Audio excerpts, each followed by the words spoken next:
Decía Ofelia esta mañana que era la primera vez que había tenido la ocasión de hablar profesionalmente en español en Estados Unidos.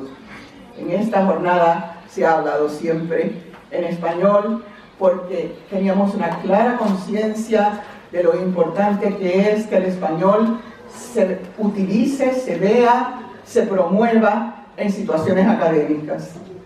Yo recordaré siempre a unos niños en una escuela en el Valle que conversando conmigo, al preguntarle yo por qué ellos no querían hablar español, que el español era tan importante, me dijeron dos cosas terribles. Una fue que uno de los niños me dijo: usted dice que es importante, las maestras dicen que es importante, pero nosotros vemos que cada vez que ellas están hablando entre ellas, siempre hablan en inglés. Nuestros alumnos aprenden más de lo que nosotros somos que de lo que nosotros tratamos de enseñarles. Eso es algo que todo educador debe tener siempre en cuenta. Quizá lo que queremos enseñarles no lo aprendan nunca, pero ¿quiénes somos nosotros? Eso sí que lo aprenden a fondo. La otra cosa que me dijeron era, sí, mucho más dolorosa. Me dijeron: ¿y para qué hablar el español si esa es the language of the losers?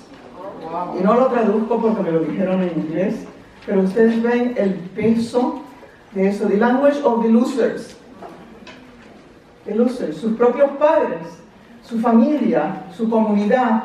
A nosotros nos corresponde devolverle al español en todo momento, comprometernos en todo momento que sea posible a usar el español en situaciones académicas, porque hablamos del peso cultural y social de los idiomas, pues en nosotros está el reconocer el peso que puede llegar a tener el nuestro. Mis palabras van a ser muy breves para pasarle el micrófono a Isabel, pero quería compartir con ustedes esto. Heidegger nos decía que el lenguaje es la morada del ser. Una frase que siempre me ha encantado, porque este mensaje reconoce hasta qué punto la palabra es necesaria para entender nuestros propios pensamientos, para entender nuestros sueños e inquietudes, nuestras verdades más íntimas. A mí me gustaría añadir en este momento que la cultura es la morada del hacer, puesto que este legado de valores, de creencias y de actitudes determina mucho cómo construimos la vida. Lengua y cultura son realidades siempre cambiantes. Nuevos conceptos, procesos e ideas requieren nuevas palabras y cada generación muestra su preferencia por ciertos giros y expresiones que van modificando todo idioma. Y del mismo modo, cada vez que se escribe un nuevo libro, se pinta un nuevo cuadro, se compone una nueva pieza musical o se modifican nuestras actitudes frente a un concepto, la cultura se transforma. Cada uno de nosotros tiene la posibilidad de ampliar tanto la extensión de su lenguaje cuanto el conocimiento de su cultura. Y el hacerlo enriquece nuestra experiencia vital. Del mismo modo, cada uno de nosotros tiene el deber de mirar de modo crítico la cultura que ha heredado, para poder llegar a estar en verdadera sintonía con la morada de su propio hacer. Como creación humana, toda cultura es insuficiente e imperfecta. Nos basta con pensar en un ejemplo como el de la inequidad frente a la mujer que ha existido en la mayoría de las culturas y que todavía existe en tantas instancias, aún en muchas de las culturas que se consideran más avanzadas. Otro mal que aqueja también extensamente a la mayoría de las culturas es el etnocentrismo. El hacer creer a sus miembros que su cultura es superior a toda otra. Así es. Amar nuestra cultura, sentir el apoyo de la solidaridad que proporciona, el deleite frente a sus creaciones artísticas y sus comidas, el orgullo por las acciones valiosas de algunos con quienes la compartimos, no debe hacernos olvidar la necesidad de tener una visión crítica y a mí me encanta que en esta conferencia el pensamiento crítico haya aflorado una y otra vez, ¿verdad? Porque esa visión crítica nos permite analizar los postulados de la cultura que pueden no ser inclusivos o ser injustos, que pueden ignorar al débil y no proteger a quienes puedan necesitarlo. El mejor modo de honrar nuestra cultura es estar dispuestos a reconocer con honradez sus limitaciones y sus fallas y luchar contra toda forma de exclusión y cualquier aspecto de la cultura que sea injusto. Debemos cultivar en nuestros alumnos esta visión crítica como el primer paso de una actividad transformadora, de modo que eviten ellos ser presos de quienes en nombres de falsos nacionalismos perpetúan condiciones injustas. La seguridad en el ser que nos proporcionan lenguaje y cultura debe manifestarse en el hacer, en el esfuerzo constructivo para defender siempre la equidad y gracias a ella lograr alcanzar la paz, ese bien con el que soñamos, pero que solo puede sostenerse en la justicia.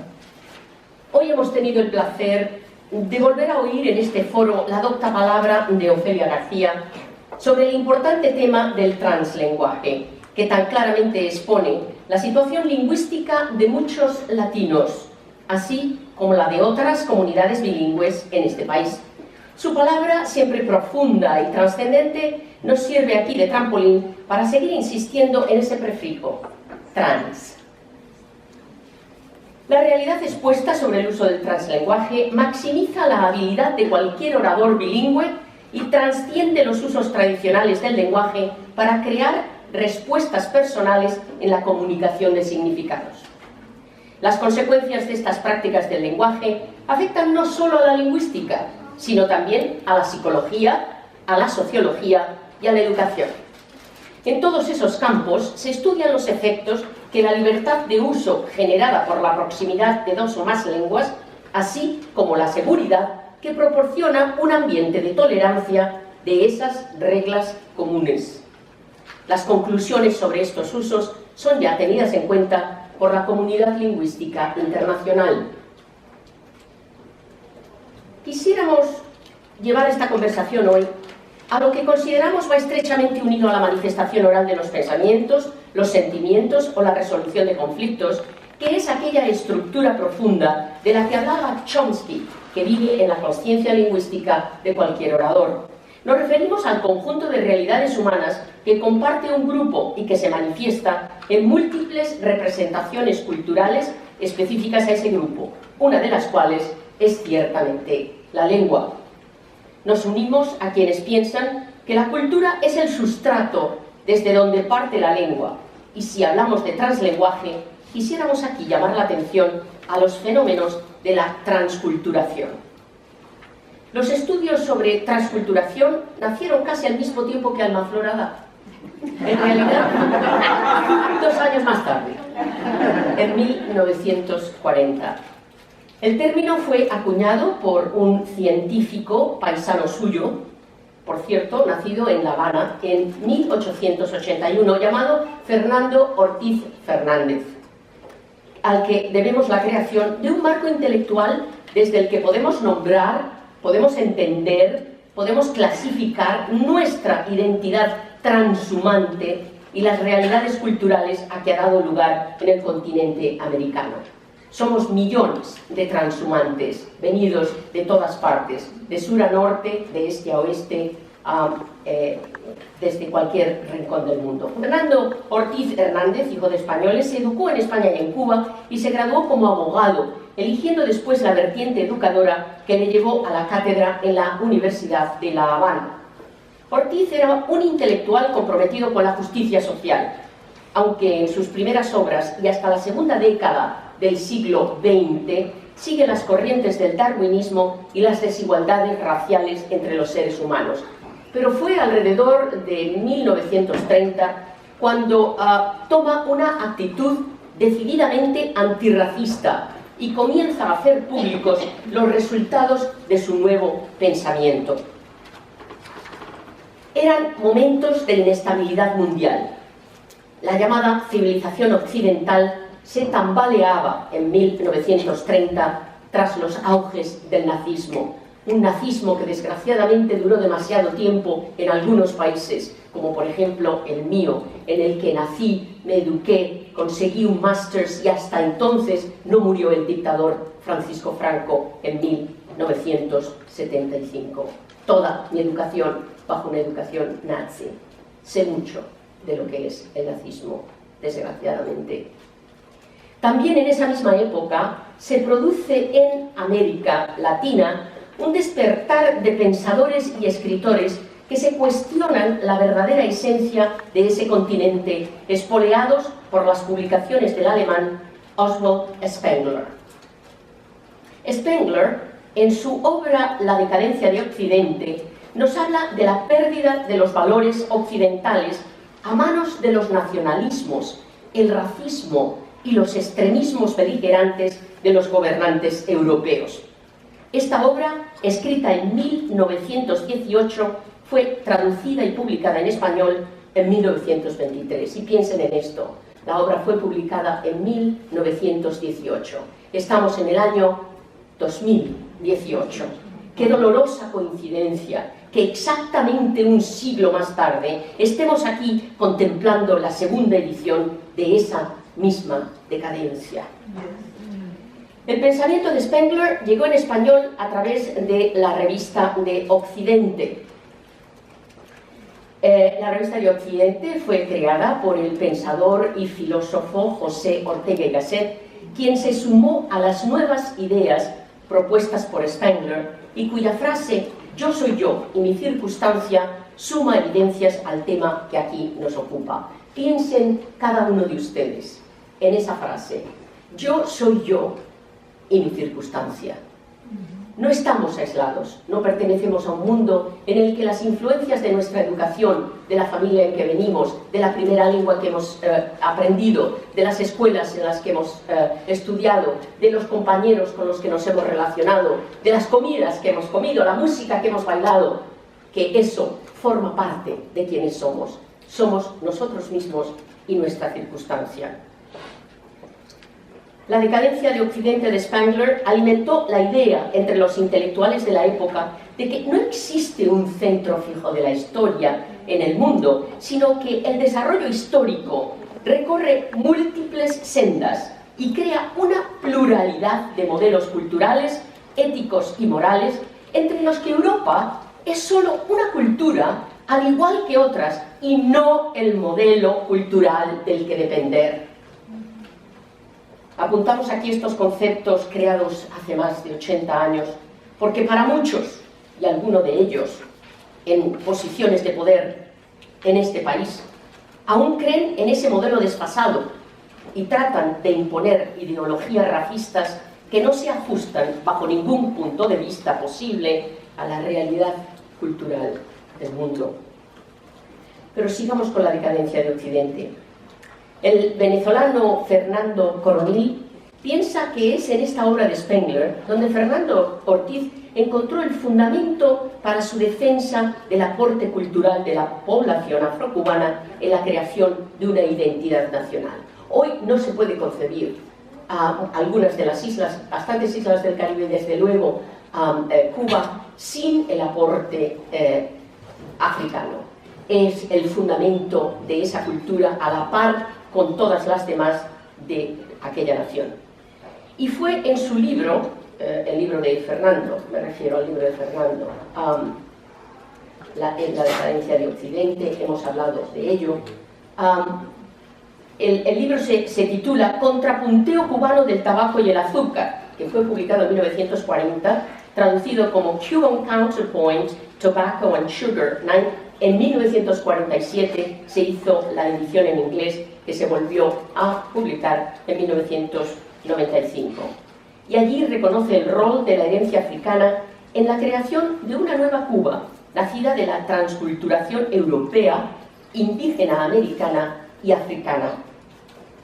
La influencia de las ideas originales de Ortiz siguen presentes en los debates sobre política educativa, capacidad cultural y éxito académico en las poblaciones indígenas.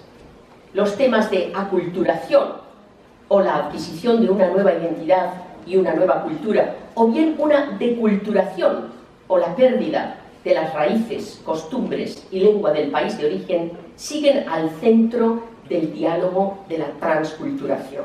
¿Qué hacemos? ¿Añadimos o quitamos? ¿Nos marchamos de donde surgió la idea original o llevamos con nosotros a otro lugar aquello que heredamos? Hemos hablado en otras ocasiones del término global con el que se nos conoce a los hispano-unidenses, el término latino y la desafortunada historia del término latino. Nos la propuso un conquistador francés, quien solo pudo reivindicar su derecho a asimilar el territorio mexicano a la corona francesa a través de la latinidad compartida 20 siglos antes. Y por supuesto, fue también un incentivo a la invitación hecha por los oligarcas y realistas mexicanos que querían ver una vuelta a la realeza en aquel país. Aquella conquista no duró más que 3 años y Maximiliano acabó contra un paredón, pero el término sí quedó y se mantiene realmente hasta nuestros días, así como también la fiesta del 5 de mayo, que fue lugar a todo ello. Los hispanounidenses somos latinos en los Estados Unidos, aunque hayamos sido mexicanos, cubanos, salvadoreños o dominicanos o españoles en otra encarnación. Y este nombre común es también el que se engloba a los fenómenos transculturales que permean nuestras vidas a diario. Es un concepto nuevo, la latinidad como una cultura nueva, y en realidad esa cultura se alimenta de 20 culturas diferentes, 20 culturas que no solamente son las divisiones geográficas de los países que ahora llevan el nombre de 20 países latinos, sino también de las comunidades autóctonas que vivían allá, que en México hoy se hablen todavía 50 idiomas a partir del español. No es una coincidencia, y se hablaban 75, pero 25 han perdido a su último hablante. Esas comunidades son tan importantes en la composición que hoy tenemos de lo que es ser latino, como la utilización de la otra herencia. La globalización ha dado lugar a la aparición de estructuras sociológicas nuevas en países que tradicionalmente se habían mantenido lingüística y culturalmente homogéneos por siglos. En algunos de esos países, después de 1 o 2 generaciones, se crean casos, como ya hemos dicho, de aculturación o la adquisición de una nueva identidad y una nueva cultura. Y ustedes tendrán múltiples ejemplos de personas totalmente aculturadas en sus ambientes, amigos, vecinos, etc. O bien de una deculturación, o que es la pérdida de las costumbres y el idioma del país de origen. Y estoy segura de que no necesito mencionar ningún ejemplo porque los tendrán ustedes en sus propias vidas. En el caso de los latinos en Estados Unidos hay muchas razones para que la deculturación o pérdida de raíces no sea tan manifiesta ni preponderante como lo fue para otras oleadas inmigratorias a Estados Unidos a lo largo de los siglos, cuando venían polacos, irlandeses, británicos, etcétera, etcétera, italianos incluso. Los conquistadores europeos del norte del continente americano llegaban aquí con un océano de por medio y prácticamente nada dejado atrás. Los latinos, sin embargo, si es posible, nos vamos a pasar las Navidades a casa, con nuestros familiares. Y si no se puede, replicamos aquí lo que se haría allá. Algo diferente es el fenómeno de aculturación o la adquisición de una nueva identidad y cultura. Hemos visto con dolor que incluso entre latinos, después de 2 generaciones, algunos eligen su aculturación y la de sus descendientes. Que nos escriban el nombre de la persona en cuestión, porque Brittany Gómez se puede escribir de 4 formas y todas son correctas. Los procesos de transculturación son muy complejos, como lo son también las causas que los originan. Es decir, para algunos habrá sido la guerra, para otros un sistema político sin honra que deja sin fortuna a sus paisanos, o una persecución religiosa o social. La causa puede también haber sido el racismo y los conflictos étnicos, pero la realidad es que aunque a un nivel suprasocial esta complejidad es grande, sin embargo, a nivel personal es donde vemos la resolución de los conflictos. La comunidad latina de los Estados Unidos ofrece una amplia muestra de movilidad entre culturas y en nuestro caso es una movilidad a muchos niveles. Existe por una parte una asimilación de costumbres, términos, comidas, celebraciones, música y folclore entre latinos de orígenes distintos, cualquiera de los 20 países de Latinoamérica, así como de sus poblaciones indígenas. Y por otro lado está la movilidad cultural que como grupo tiene con la cultura angloparlante de este país. Los números hablan por sí solos. En las mayores ciudades de los Estados Unidos conviven un alto número de latinos de diversos orígenes. Siempre, por supuesto, la mayoría mexicana, por la proximidad de fronteras es el número mayor y considerando que son el 64% de la población latina de este país. Aunque hay ciudades tradicionalmente reservadas a otros grupos, o lo eran, porque también digo aquí que esto está cambiando, como era Nueva York para puertorriqueños y Miami para cubanos, pero eso también está cambiando. Como vemos, los números apuntan a una convivencia masiva entre culturas. Y en este gran caldero de vivencias, es lógico que sean frecuentes las bodas entre latinos de distinto origen. En nuestras escuelas es fácil encontrar a niños con un padre mexicano, una madre salvadoreña y abuelos indígenas de Perú, Bolivia o Ecuador. Esta convivencia y esta cercanía da lugar a la adopción de costumbres, a compartir comidas tradicionales de uno u otro país, a celebrar por todos, por ejemplo el 5 de mayo, o a bailar y cantar sones de cualquiera de las distintas regiones de Latinoamérica.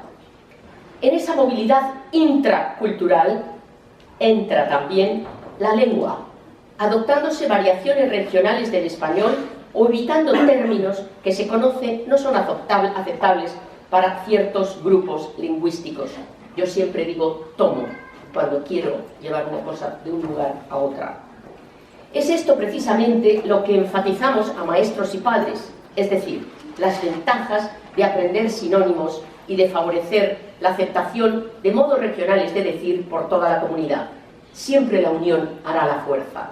Es decir, cuando nos encontramos, yo no lo digo así, yo lo digo de otra forma, vamos a aprender la forma en que se dice en ese otro país. Vamos a decir papalote y chiringa, y vamos a aprender a decir cometa y de tantas otras formas, porque esos sinónimos nos hacen comúnmente más fuertes como uno y son solo sinónimos de un solo concepto. Como repito, siempre la unión hará la fuerza. Y como muestra, baste el botón de nuestra música más latina.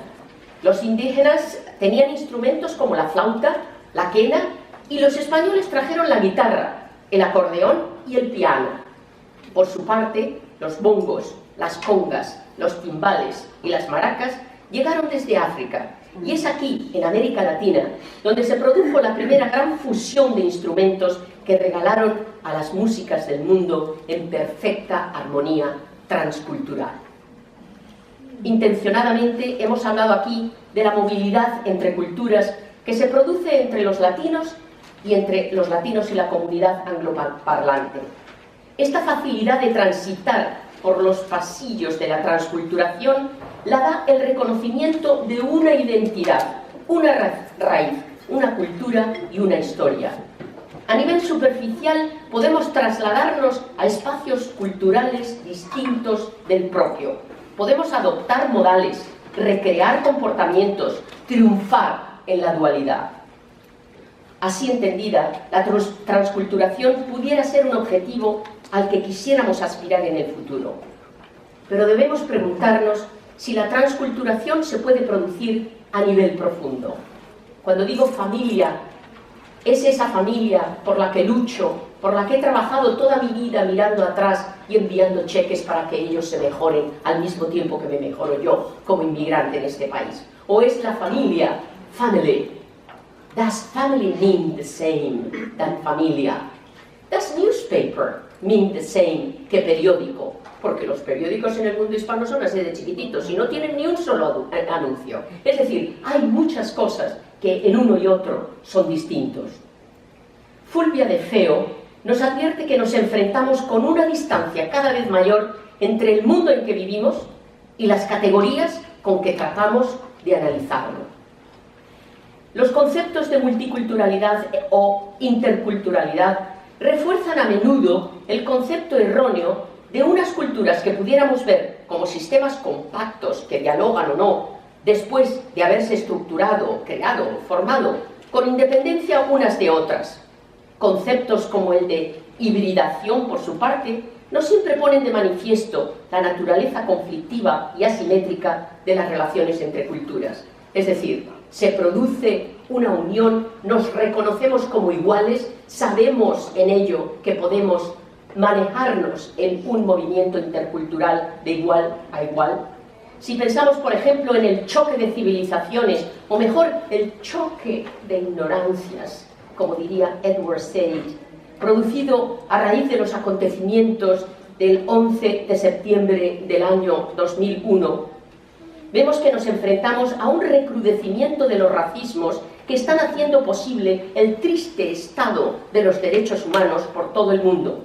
Y lo lamentable, lo verdaderamente lamentable, es que a veces estas atrocidades culturales y humanas son perpetradas por las propias víctimas de las consecuencias. Cuando las relaciones de poder entre culturas son asimétricas, debemos reconocer la complejidad del concepto de cultura y admitir sus tensiones internas.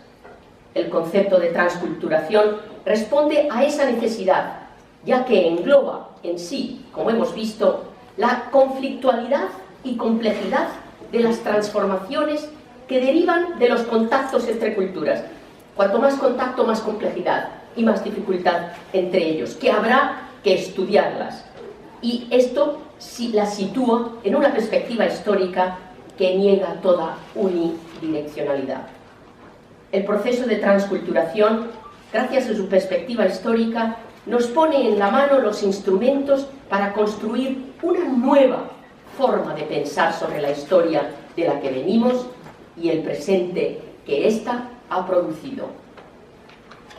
Y es aquí que acabo dejándoles un pequeño poema al que mi amiga Suni Paz le ha puesto música y que dice: vengo a cantarte una canción de hermana a hermano, de orgullo y amor. Tú no eres latino, pero hablas español. Yo hablo tu idioma, iguales tú y yo. Muchas gracias.